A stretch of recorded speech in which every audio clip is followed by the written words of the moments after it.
Well, good morning, and good morning from day 9 of our Pennine journey adventure and the start of video 2 of 2 videos that we are making to document our journey. We started part 2 of our walk at Windshields on Hadrian's Wall, and yesterday Alan and I walked along the wall and then eventually into the Tyne Valley, walking along part of the South Tyne Trail and arriving in Alston yesterday evening.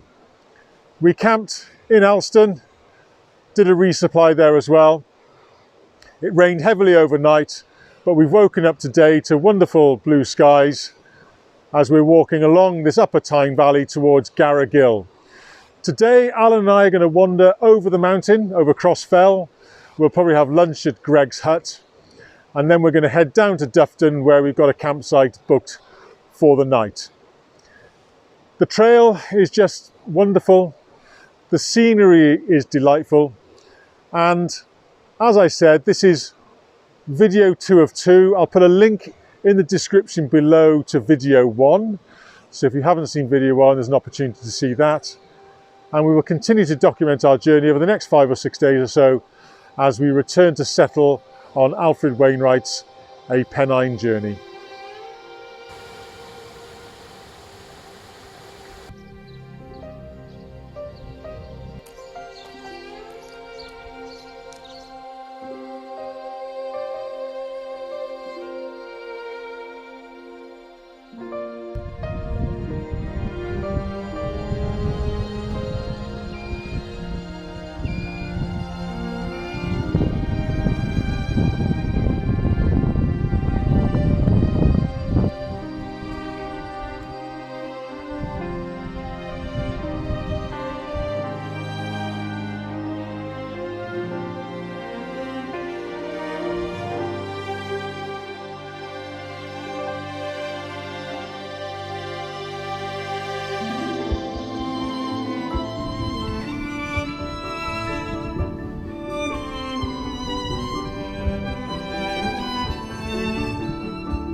Well, good afternoon, and good afternoon from day 10 of our Pennine journey adventure. And we've had another cracking day yesterday on this route, although to be fair we did divert from it, but it was a positive diversion because the weather was so good.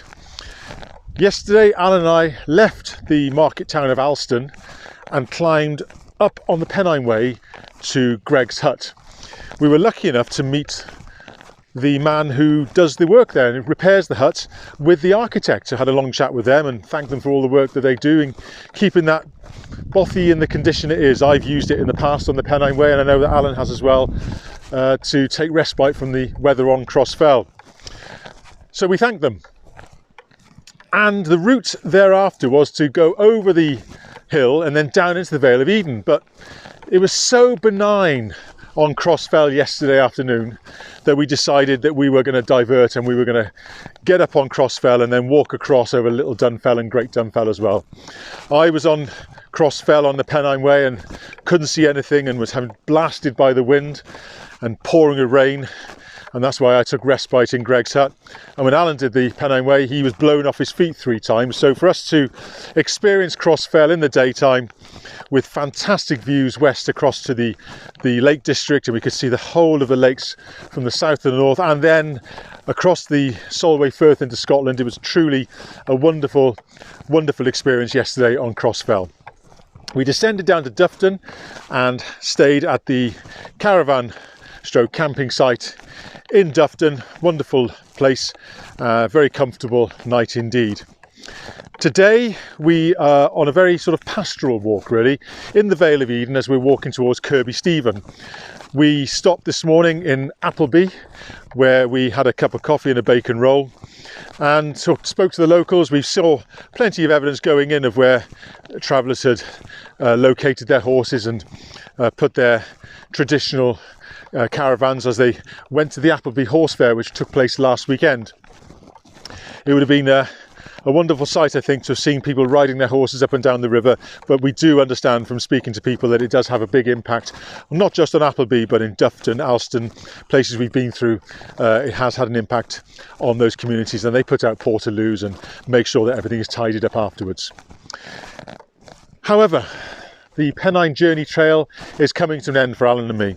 We've got 4 more days after today, and we've made a decision that we're going to stop at Kirkby Stephen, and it's a real blow and a real shame.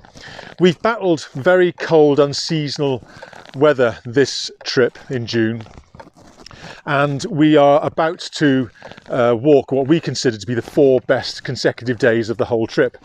When we leave Kirkby Stephen, we're due to walk through the hills towards Sedbergh, then over Whernside, Ingleborough, and then down to Settle. And it's going to take 4 days to do that.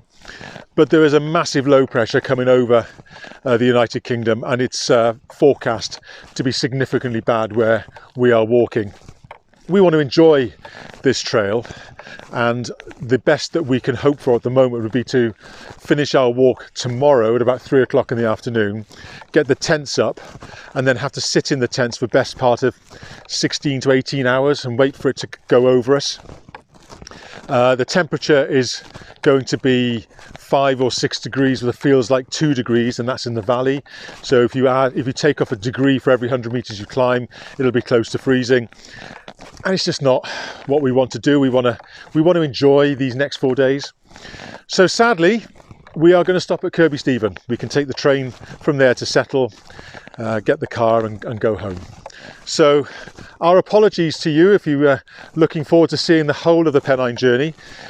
Fear not, we will be back. We will find a 4-day stretch when we can return. It may not be this year, it may be next year. We will look for a reasonable weather window, and then we will enjoy those hills and those 4 days as they should be enjoyed, because they're just glorious, glorious scenery. In the meantime, thank you for watching the video that we've put together this time. Hope you've enjoyed it, and we'll see you on the next one.